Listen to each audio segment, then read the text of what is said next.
Hi guys, welcome back to the channel. Today I've got 4 replays in the Japanese Independent Era 3 tech tree MBT, the Type 90. If you do like the video, as always, don't forget to like and subscribe down below, as it really does help out the channel. And yes, the Type 90, it is the pinnacle of the new Japanese Cold War tech tree line. It is the tank that you're all aiming for if you're grinding up it. It's the very tippy top of the tree. So the Type 90, what's it like? Well, it's a pretty good MBT. It's got the siege mode, just like the rest of the line, so if you activate the siege mode by pressing left on the D-pad, your gun handling will become absolutely phenomenal. You'll have an incredible set of gun depression, which is 10 degrees of gun depression outside of the siege mode, and then 14.5 degrees inside the siege mode. And trust me, that 14.5 degrees can be absolutely beautiful, and it can help you out in quite a few situations. The only problem is, naturally, you have to put up with the gun bobble, which can be extremely frustrating to use at times on this vehicle, as, yeah, your tank will, because of the way the suspension bounces, the gun will go whoop whoop, and you'll end up missing a shot occasionally, especially if you're trying to snapshot targets as well. And that can be super duper annoying. But you're pretty damn mobile, just like most tanks. Outside of the siege mode, your gun handling is still pretty damn good, even when stock. The only problem is that it's similar to the TKX in the way that outside the siege mode, the gun handling is still pretty damn good, to be fair, but it's not at the levels of a lot of the other MBTs when you're outside the siege mode. A lot of the other MBTs don't need to be in the siege mode to be able to snap shots left, right, and centre, hitting every shot on the move they ever want to hit, whereas this tank will miss more shots, and especially with the reticle not being linked to the aim as well, as it's the aiming circle is free of where you are aiming. That can be super frustrating as well, as that causes weird lag with the gun, meaning that you will have some weird shots that do miss, and also when you are near some smoke, occasionally the gun will do some weird things, and yeah, shells go absolutely everywhere, which can be a bit frustrating. The armor on it is also pretty good, but tanks find ways to hit you. The amount of tanks that have literally RBRT'd me and hit straight into the turret ring and pen me is quite often, and it can be really annoying.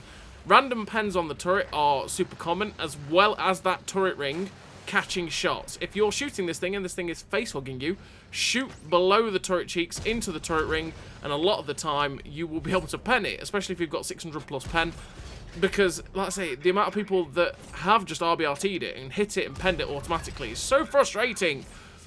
I'm just putting it out there. So, statistically, the Type 90, when it is stock, these first 2 replays you're seeing are completely stock in the vehicle, no upgraded modules. You've got 77.33 kilometers an hour top speed with the build that I run, with a 46.2 kilometer an hour reverse speed. Absolutely fantastic. 1500 horsepower engine is 29.88 horsepower per ton ratio, meaning you are extremely mobile. Now, for me, I've got it at that 77 kilometer an hour top speed, but occasionally it can feel very sluggish in getting to that top speed. So if you feel like it's just that little bit too sluggish getting to the top speed, run the powertrain instead. Give you the extra horsepower in the engine, and especially with having so much horsepower as it is, you will gain quite a significant amount, and that will really help you to get up to that top speed, which can be pretty damn handy. Also, ramming speed! Oh, yes! That is super satisfying. Get out of here, you little pest. Normal petty, resume. You got 10% internal fire chance, which is on the low end of fire chances, and yeah, I haven't really been set on fire in this vehicle, so that's quite nice for the Type 90. We've got 52.76 degrees a second on the hull rotation speed, which means the tank turns very quickly on its tracks, which is not uncommon in Era 3, to be fair.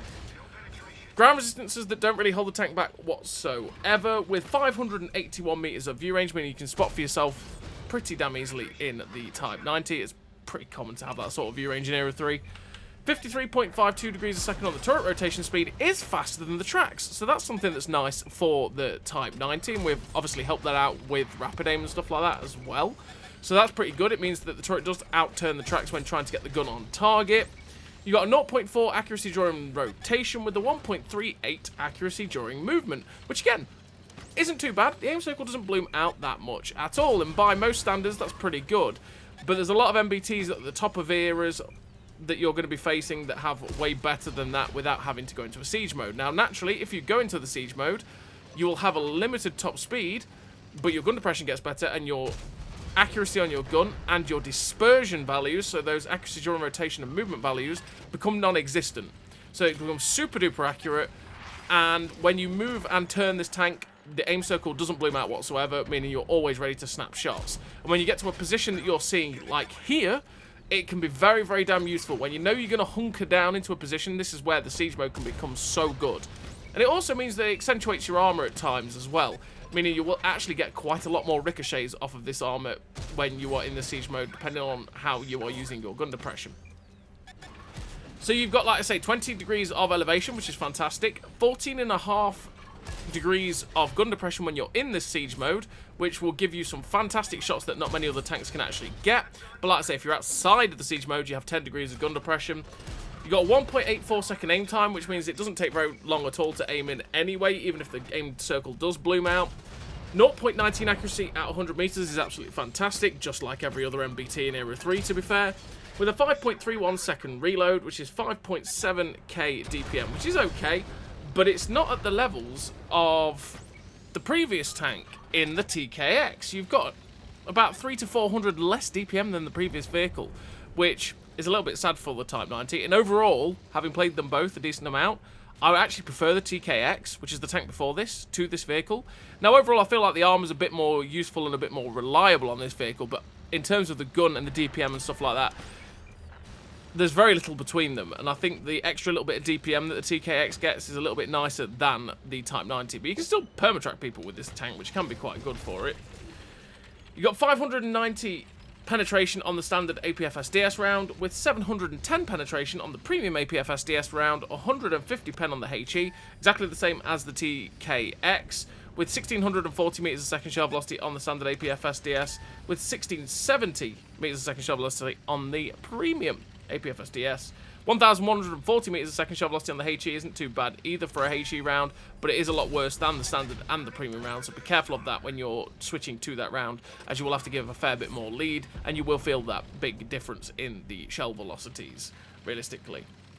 But yeah, the statistics of it aren't too bad when it is stock, and when you get it fully upgraded again, you don't notice that much of a difference. You might notice the DPM going up a little bit, and a little bit more maneuverability out the tracks and stuff, but on the whole, because this tank doesn't have that much in terms of its upgrade path, because it doesn't have an upgraded turret, it doesn't have an upgraded engine, it literally gets tracks and a gun. Yeah, you don't notice the difference too much when you get it fully upgraded from being stock.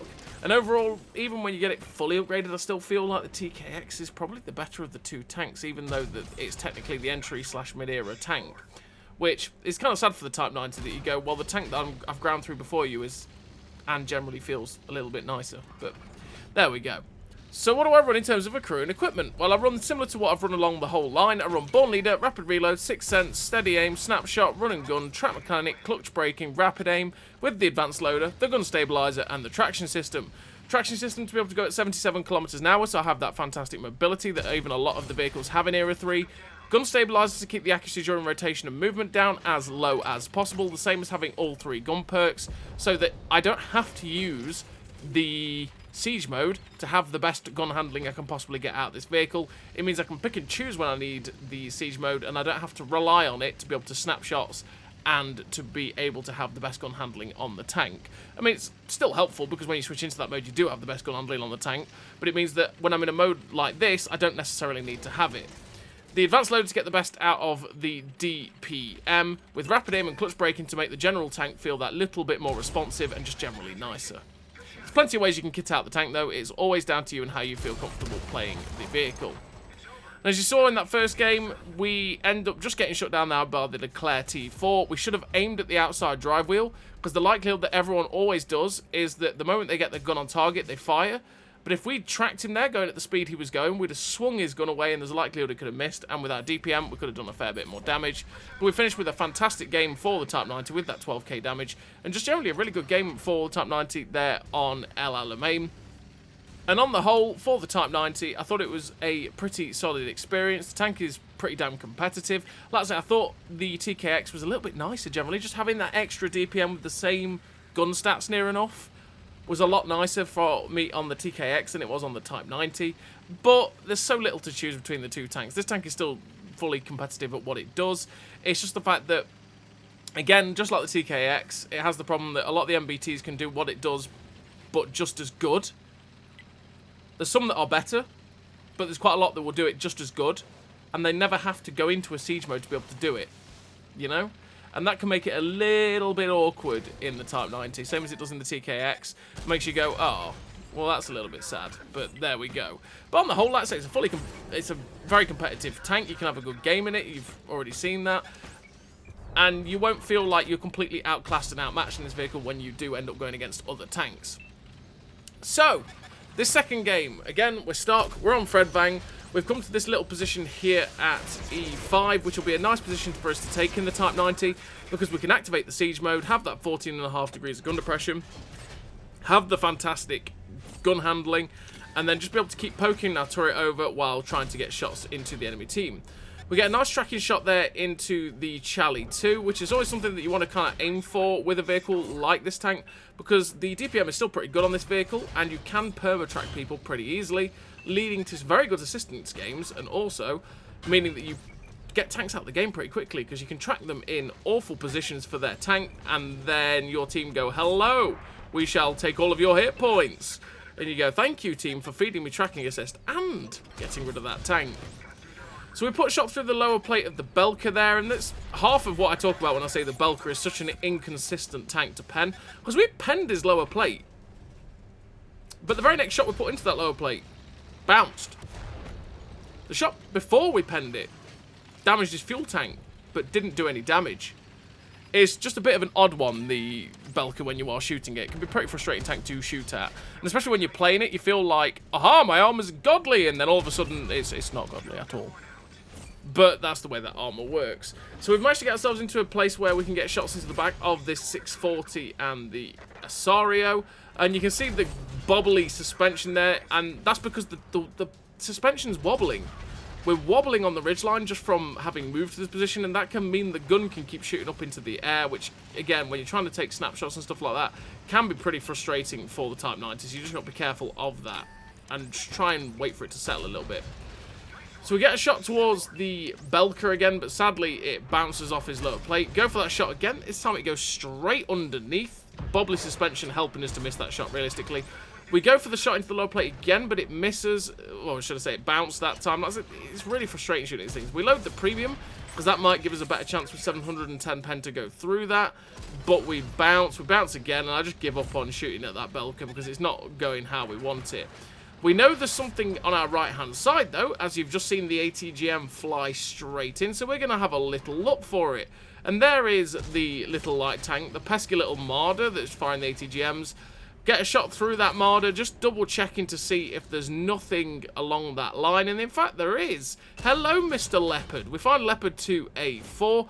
It's always best to scan around the areas where people are most likely to be, like where that Marder was, like where this Leopard is, because then you know that when you poke out to shoot people like getting shots at the Marder, you'll be safe if you decide to just sit there trying to feather them out or shoot them. So we get a couple more shots into that Leopard. Again, double checking to make sure that that Marder isn't going to poke out and shoot me. The turret of the Leopard 2A4 is poking out for us to shoot, but realistically, penning that's not going to happen. But again, we're always keeping our eye out for that Marder. And hello, Mr. Marder. We put one shot into him, 2 shots. He fires a rocket, which means he's going to stay there. Just pulling back behind the cover to make sure that we weren't going to take that ATGM from him. And then an M1A2 pokes around the corner and spots us up. So we're just being as careful as humanly possible. Go for a shot into the drive wheel, or into the track, I should say. We were just wanting to hopefully track him so that he gets pinned in place, but, well, we missed it. The Marder was firing his main chain gun there, so we decided to get a shot into that Marder, put him down to a one-shot. We're up to 6.8k damage with 1246 assistance so far, and I was thinking about going after the M1A2. But Mr. Abrams has driven out, so with Mr. Abrams doing that, we're just going to end up putting a shot into his rear, but the fact that he's now got behind cover meant that I didn't think I was going to get another shot at him, but in fact we can. So we take another shot at him on the move and miss. But this is where we're going to use the mobility of the vehicle to try and get as close as possible. Now, this tank can be a bit bouncy when you're doing this kind of thing on ridge lines. Because the suspension is weird, you get just, yeah, the suspension is really bouncy. So you got to be careful at flipping yourself on those kinds of ridges. We managed to pull a turn to get around the Leopard to a 4 there, just trying to get around the corner. He still gets the shot into us.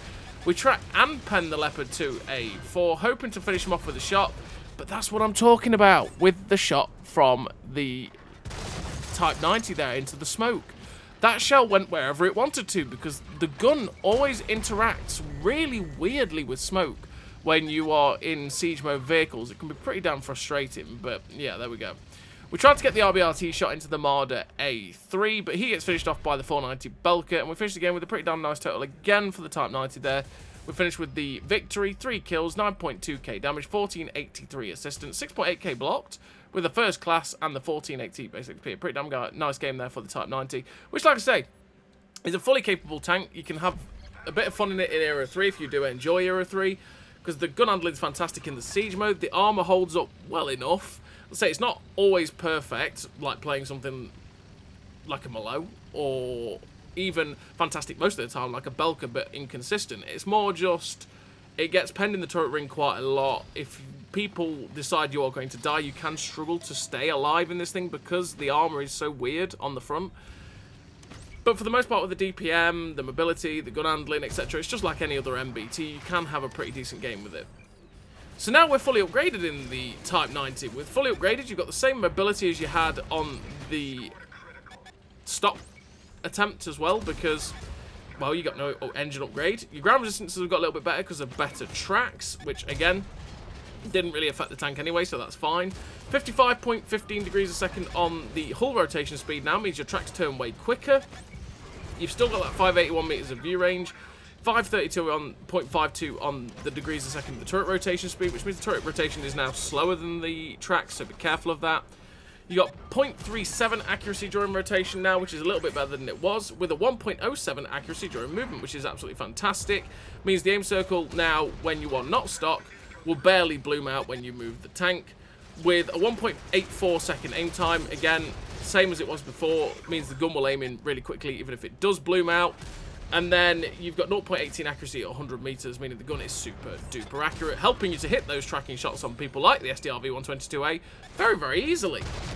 5.15 second reload now, which is 5.9k DPM, which, like I say, is still worse than the TKX, because the TKX, when it's fully upgraded, has a 6.2k DPM, which is something that is a little bit sad for the Type 90, because you don't quite have the DPM you had before it. But it's still good enough that you're going to go shredding. There is a lot of other tanks, though, that are exceeding that 6k DPM quite easily, especially when they are the top era vehicles. So you just got to be careful of those vehicles and know that, especially if you go against something like an AMX-40 or an Asario, you're going to get shredded. So be careful of what you actually go against in this vehicle. So this first game, well, this third replay, but this first game while fully upgraded, we are up to 5.2k damage with 5.1k assistance. And that's because we've taken advantage of where my team is. My team was pushing aggressively, and there was tanks like the SDRV-122A that were very much caught out. So we popped shots into people's tracks, and my team obliged and absolutely obliterated them. And we've taken all of that juicy assistance damage. The T-80BV is spotted in the cap, so we make sure to put the shot into him, and there's only 3 tanks left. There's the Type 90 that's over there at D2. There's the BMP who's knocking around somewhere as well. And then another TD that's also knocking around somewhere, which is a Weasel, who could be absolutely anywhere, because you know what Weasels are like. They're little pests, and they like to hide in corners where you never see them. In fact, there it is! It got spotted in the corner, but we're not going to worry about it, because we've got a Type 90 and the BMP in our sights. If we can get a drive-by shot into the Type 90 and ram the BMP-3, that is what we're going to do. So we put a shot into the Type 90, given him a little ram which tracks him, went for the ram into the BMP, but the Leclerc got there first. But because we tracked the Type 90, he lost all of his hit points, and that fed us a load more tracking assist.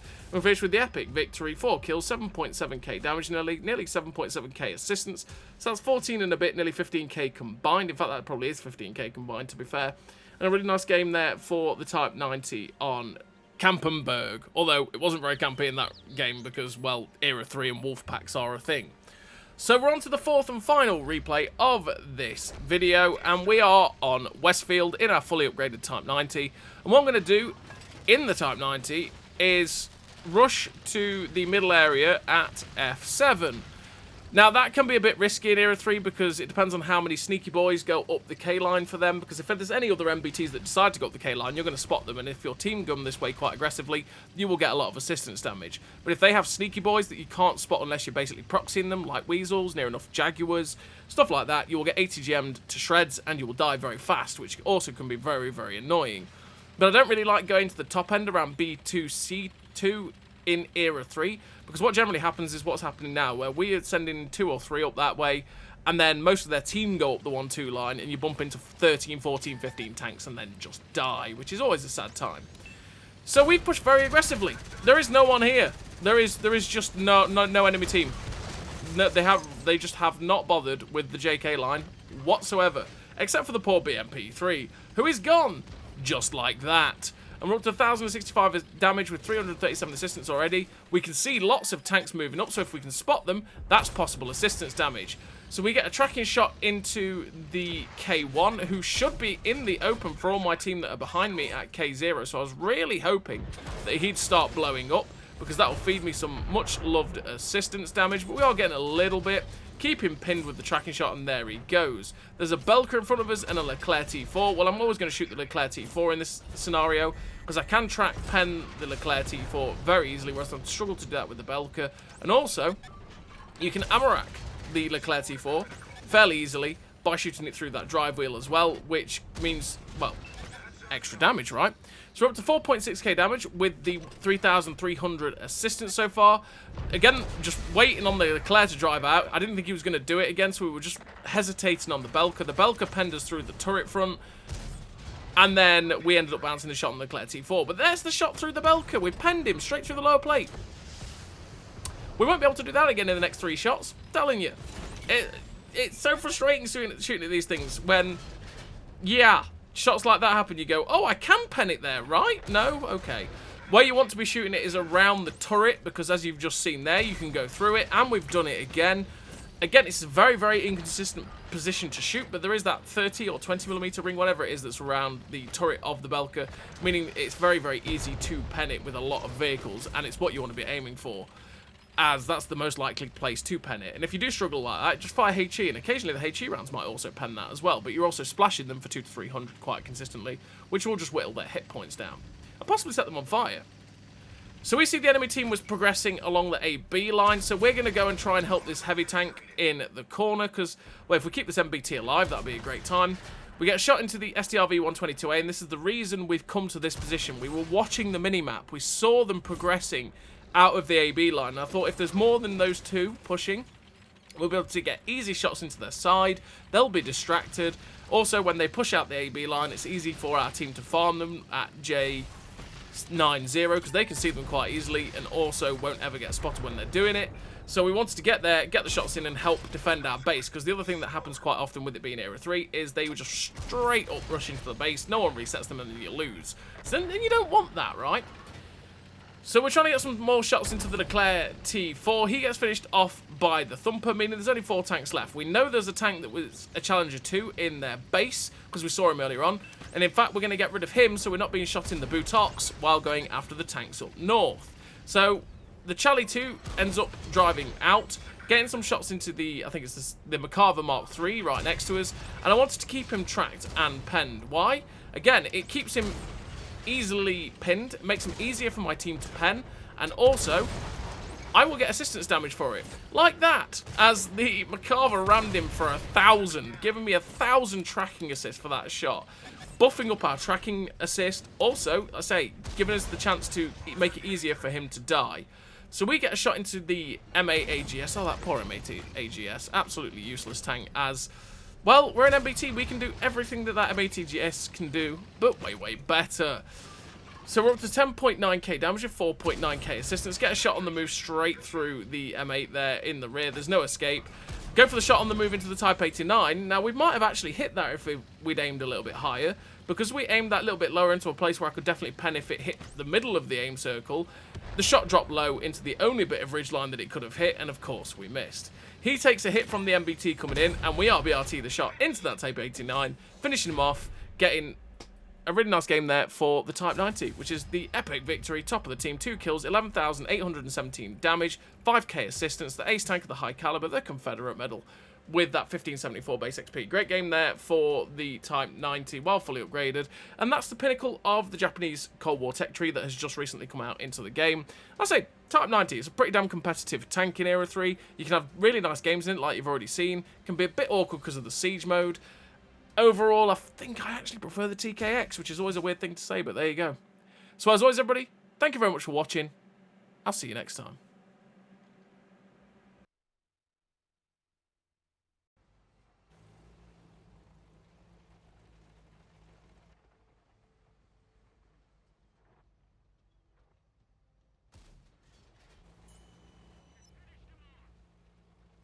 A great success.